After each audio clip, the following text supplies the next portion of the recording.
If you're like most grinders, you're probably spending most of your energy chasing those leaderboard rewards. But what if I told you that's not just a hard way to earn money, but also a massive mistake? It's a trap that keeps you working hard, but never really getting any closer to real financial freedom. That's why in this video we are going to talk about why grinding the leaderboard is actually a mistake for most people, what's much more profitable and less work intense alternative, and when it actually makes sense to grind like a maniac. And just a quick heads up, if you're grinding the leaderboards, I'm not attacking you, I just want you to know there are alternatives. Now let's get straight into the issue. To best illustrate this, take someone who consistently placed high on the leaderboard before finally making the tough decision to quit it completely. It was often that, like, when I was sleeping, I could, in my dreams, I could see some poker hands still replaying and all that. That doesn't happen anymore at all. That's crazy. So you did play 100,000 hand per month, but you would make I, like $2-3K or something like that. yeah, that's the truth. I think like my record month must have been like, if not 150,000 hands, it would at least be close, I guess. So now it's just so much better. You have more time. You play higher stakes. Yeah, last month I played quite a bit, but yeah, normally, I mean, I don't come even close to the 150 hours or so. And yeah, as you know, the stakes I play now are much higher, and I enjoy poker a lot more than I used to. Fast forward 12 months, he's now making 3.5x more consistently for several months, playing mostly public 1 to 6 card games. And currently he's preparing to even further increase his win rate by taking a shot at 2-5. And the most important thing he's gained? His freedom. He's managed to reach these results with only about 2/3 of the effort, which now gives him more time to spend with friends or do really anything he enjoys. If you're also sick of grinding for rakeback and want both financial and also time freedom, apply using the link in the description. We help players reach 10 to 20k plus per month with little to no upfront costs since we work on performance basis. So how did he manage to achieve these amazing results and with less effort? First, no more leaderboard chasing. You can expect around 2 to 4 BB per 100 from the rewards in exchange for grinding like a maniac, or as some people do, multi-account. This is the part people don't get it. By competing for the leaderboard, you are forced to play an unreasonable number of tables for several hours without the option to table select. Sometimes the games get so bad that it's just a bunch of regs battling for points. Everyone is losing, of course, except the site.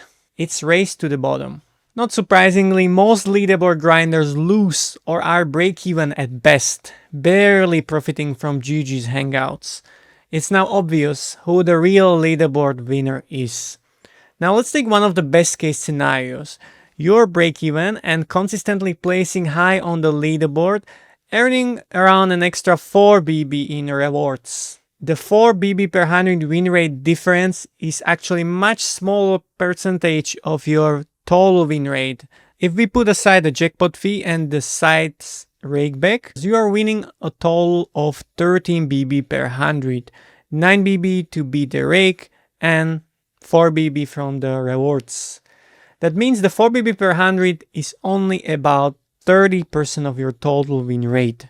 Now ask yourself, could you play 30% better if you played fewer tables or fewer hours, or simply choose to play only when there are recreational players at the table?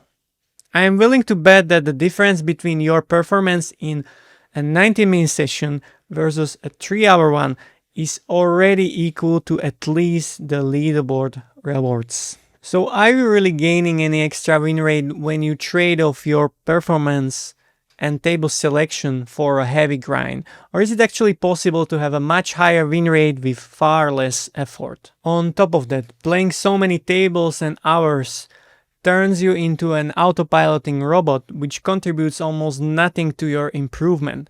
You end up stuck at the same stakes forever. On contrary, playing 4 tables, you have time to think and process information in real time, which means you're actually getting better while playing. That's an easy way to outwork everyone with less effort. Grinding too many tables is always a huge mistake unless you are already crashing to 5. This was also the case of the student. He was actually mass tabling PLO 50. Not only can you achieve much higher win rates through table selection and actually playing well, you can obviously also multiply your winnings by getting better.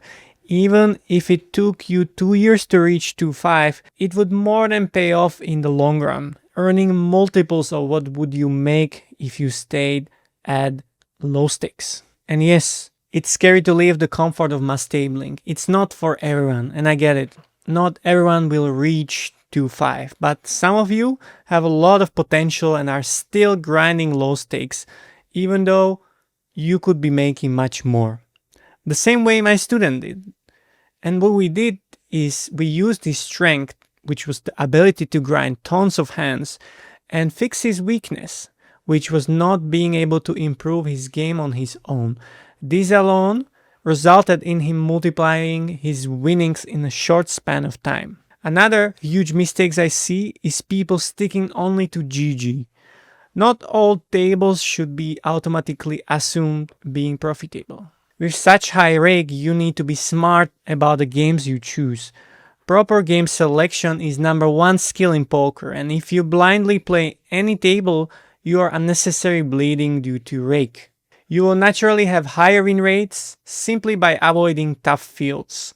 Don't forget, poker is about playing against weak players, not about raking for the sight.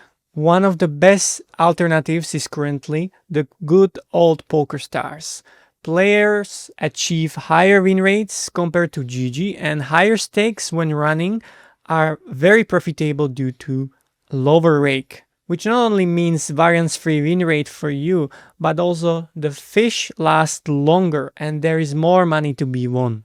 By simply mixing these two sides and playing only when the tables are good, you regain a lot of freedom and you also free up time for studying. You also see poker becomes enjoyable again. You will feel more engaged, which again fuels your performance and win rate. The best part is that even after watching this video, only a small percentage of people will actually go down this road. And you'll end up playing against them when they are tired and playing way too many tables.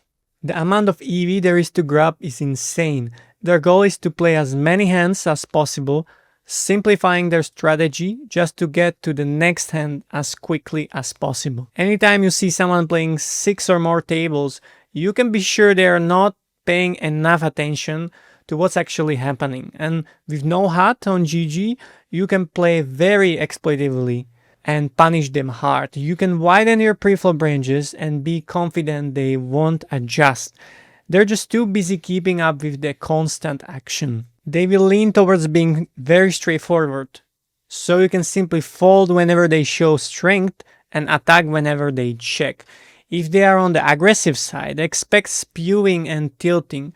There's just no way to get a long-term edge against players who play fewer tables and are more engaged with every hand. So when does it actually make sense to fight for leaderboards? Well, I would say almost never. I only want to play when I am performing well and when the games are beatable. I don't want to be tied to any poker side. Poker is about freedom for me. That being said, there is room to play a lot of tables and hands, but only after you become a crusher at meaningful stakes. Then you can switch into money earning gear. Just like the student I mentioned, he improved his skill first, eliminated the simple mistakes, and then went back to grinding high volume. In the end, grinding a lot is the #1 skill you need if you want to make it. But so many players never reach their potential because they're afraid to step outside the mass tabling comfort zone and work on their game. If you want to move up the stakes, you need to watch the next video. It breaks down the exact skills you must develop to dominate each stakes.